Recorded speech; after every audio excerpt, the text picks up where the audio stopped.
오늘은 3월 6일 금요일 새벽입니다. 우리 사순절을 맞아서 우리 목동교회 교우들과 함께 영상으로라도 사순절 특별 새벽 기도회를 하려고 합니다. 올해 사순절 우리 목동교회 표어는 그리스도를 본받자는 겁니다.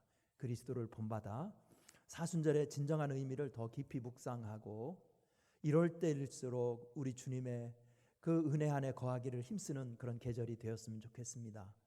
특별히 가정에서 예배드리는 우리 성도들의 심령의 은혜가 넘치기를 바라고요. 또 신종 코로나 바이러스로 큰 고통 중에 있는 대한민국의 모든 국민들, 그리고 의료 일선에 서 있는 의료진들, 공무원들에게 하나님의 은혜를 내려주셔서 이 바이러스 문제가 속히 소멸되는 축복을 허락해 주시기를 간절히 바랍니다. 우리 하나님의 은혜를 깊이 묵상하면서 우리 다 함께 찬송가 445장 태산을 넘어 험곡에 가도 이 찬양 함께 찬양하겠습니다. 여러분 자막으로 다 나갈 것입니다.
자, 오늘 여러분들과 함께 읽을 하나님의 말씀은 마태복음 5장 13절부터 16절에 있는 말씀입니다.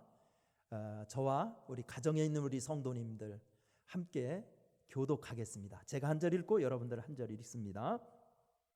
너희는 세상의 소금이니 소금이 만일 그 맛을 잃으면 무엇으로 짜게 하리요?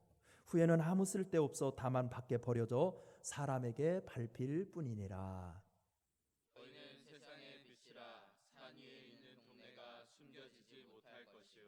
사람이 등불을 켜서 말 아래 두지 아니하고 등경 위에 두나니 이러므로 집안 모든 사람에게 빛이 느니라. 같이 너희 빛이 사람 앞에 비치게 하여 그들로 너희 착한 행실을 보고 하늘에 계신 너희 아버지께 영광을 돌리게 하라. 아멘. 예수는 좋지만 교회는 싫다.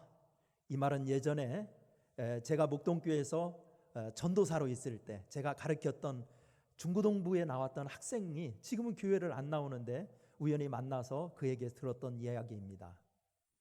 이처럼 예수 그리스도의 인격에 대한 관심은 높아져 가고 있음에도 불구하고 교회에 대한 매력은 잃어가고 있는 것일까요? 그 말은 우리 철학자인 키엘케고르의 말에서 찾을 수 있을 것 같습니다. 그는 이런 말을 했습니다. 그리스도는 물을 포도주로 변화시켰지만 교회는 그보다 더 어려운 기적을 행한다. 즉 포도주를 물로 바꾼 것이다 라고 했습니다. 문제는 우리 자신에게 있다는 것입니다. 그렇게 요즘 대중매체들은 앞다투어서 교회의 부정적인 면을 묘사하는데 재미를 느끼고 있습니다. TV나 신문에서도 매일 교회를 비난하는 기사들로 가득합니다. 교회가 이처럼 조롱의 대상으로 전락해가는 이유는 무엇일까요? 대부분의 사람들은 교회가 사회 문제를 전혀 포용하지 못하고 영향력을 발휘하지 못하는 데 있다고 분석합니다. 그러나 저는 보다 근원적인 데 문제가 있다고 생각합니다. 즉 그리스도인으로서 나는 무엇이냐에 대한 답이 빗나가 있다는 것입니다. 교회의 위기는 교회의 본질을 회복하는 과제로 귀결되어야 합니다. 그래서 예수님은 산상수훈에서 빛과 소금의 비유를 들어서 그리스도인은 누구인가에 대해서 가르치고 있습니다. 첫째로 너희는 소금이라는 것입니다. 오늘 보면 13절에서 그렇게 말씀하고 있죠. 13절을 정확하게 한번 읽어보십시다. 너희는 소금이 되라가 아닙니다. 너희는 소금이니 라고 되어 있습니다. 이것은 율법적인 의무를 가르친 것이 아니라 복음의 능력을 깨달으라고 가르친 것입니다. 웰빙을 강조하는 요즘에는 소금이 건강을 해치는 원흉처럼 여겨지고 있지만 고대 성경에서 시대에서는 소금이 인내, 순결, 부패 방지의 상징이었습니다. 그래서 소금은 거룩한 제사에 사용되었을 뿐만 아니라 하나님과의 영원 불멸한 언약에 연관하여 사용하기도 했습니다. 이런 이유로 예수님께서는 오늘 본문에서 소금의 기능적인 역할과 가치를 인용하고 있어요. 그렇다면 우리는 무엇이라는 겁니까? 소금처럼 맛을 내라는 것입니다. 즉 교회와 그리스도인은 가치 창조의 역할을 하는 사람들이 되어야 한다는 것입니다. 설렁탕을 예로 한번 들어보세요. 아무리 진국이라도 간이 맞지 않으면 본연의 맛을 모릅니다. 하지만 잘 간을 맞춰 보십시오. 구수한 맛, 단맛, 신맛 이게 다 살아나지 않습니까? 우리의 역할이 바로 그래야 한다는 것입니다. 힘센 자에게 신앙을 심어주고 기술자에게 신앙을 심어주고 지혜 있는 자에게 신앙을 심어주어서 자기들이 가진 힘과 지혜와 기술 그의 근본적인 목적이 무엇인지를 깨닫게 해줘야 한다는 겁니다. 그래서 하나님께 영광 돌리는 삶을 살도록 해야 한다는 것이죠. 두 번째, 너희는 빛이라고 14절에서 말씀하고 있어요. 예수님께서 믿는 자를 세상의 빛이라고 말씀하신 뜻이 무엇일까요? 빛의 기능을 살펴보면 될 것입니다. 빛은 모든 식물의 에너지의 근원입니다. 빛을 받아 양분을 생산하기도 하고 마침내 열매를 맺기도 합니다. 빛은 생명이고 에너지고 자유예요. 빛이 생명을 만들고 인류의 문화를 만든 것입니다. 또한 빛은 인도자입니다.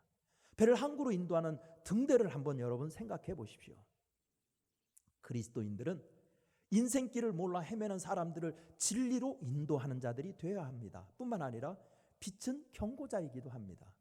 교통신호등의 빨간불처럼 우리는 세상의 죄악과 불신앙의 위험성을 알려야 한다는 것입니다. 우리 시대의 가장 흔한 오해 중에 하나는 개인은 무력하며 자기 주변에서 일어나는 사건을 변화시킬 수 있는 일을 위해서 할 수 있는 것은 아무것도 없다는 생각입니다. 그러나 빛은 무력하지 않습니다. 조그만 반딧불은 수십 리에 이르고요. 어둠을 쫓는 능력이 있습니다. 영국의 양심이라고 불리는 윌리엄 윌버포스를 보십시오. 그는 믿음의 빛을 지녔기 때문에 40여 년의 의회의 긴 투쟁을 통해서 노예 무역 폐지라는 위대한 위협을 달성할 수 있었습니다. 믿음은 어둠을 물리칠 수 있는 힘이 있습니다. 세 번째, 우리 세상에라는 말을 본문에서 주의 깊게 살펴보아야 합니다. 오늘 본문만에서요 13절에서 14절의 말씀에 반복하는 말이 세상에라는 말이에요. 소금은 중요한 것입니다. 그러나 소금은 우리 안에 소금이 되기를 원치 않습니다. 그래서 예수님은 세상의 소금이 되라, 세상의 빛이 되라 이렇게 가르치고 있는 것입니다. 이 말씀은 성도들의 소명의식과 사명을 가지라는 그런 가르침인 것입니다. 그래서 14절에서 숨기우지 못할 것이요 라고 예수님은 말씀합니다. 빛의 속성은 드러내는 데 있습니다. 빛은 드러내기 마련입니다. 숨은 제자란 있을 수 없습니다. 내가 바로 직상에 파송된 선교사라는 의식을 가지고 살아나는 것입니다. 사랑하는 우리 목동교회 성도 여러분, 이번 한 주간도 이 예수님의 말씀 그리고 오늘 하루도 예수님의 이 말씀을 묵상하면서 사십시다. 너희는 세상의 빛이고 세상의 소금입니다. 그 말씀을 믿고 승리하면서 사는 하루 되기를 간절히 축원합니다. 기도하겠습니다. 은혜로우신 하나님 아버지, 신종 코로나 바이러스로 인해서 대한민국 그리고 전 세계적으로 큰 두려움과 어려움에 빠져 있습니다. 예배를 모여서 드리기조차 위험한 세상이 되었습니다.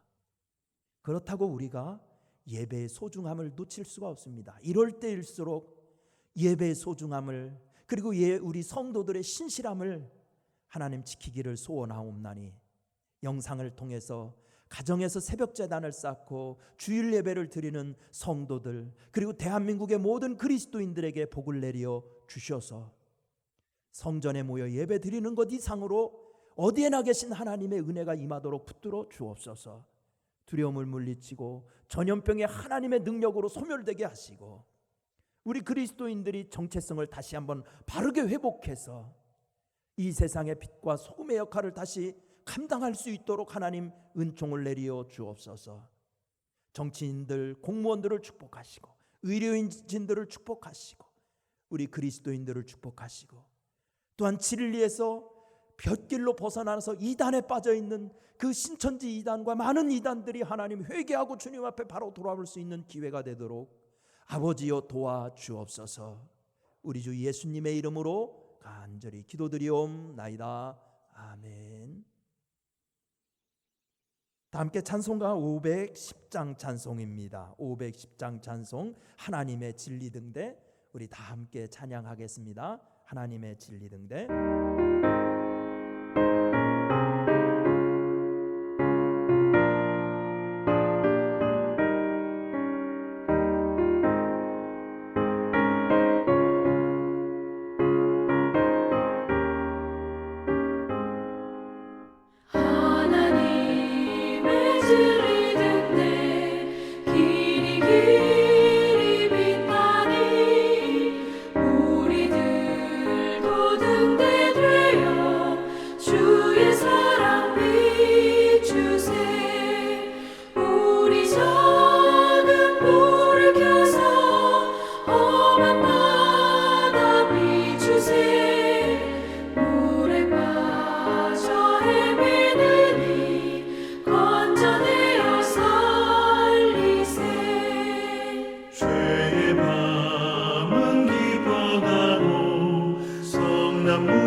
우리 저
함께 주기도문으로 새벽기도에 마치도록 하겠습니다.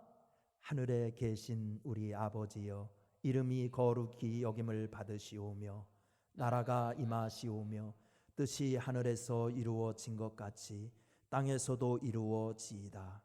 오늘 우리에게 일용할 양식을 주시옵고 우리가 우리에게 죄 지은 자를 사하여 준 것 같이 우리 죄를 사하여 주시옵고 우리를 시험에 들게 하지 마시옵고 다만 악에서 구하시옵소서.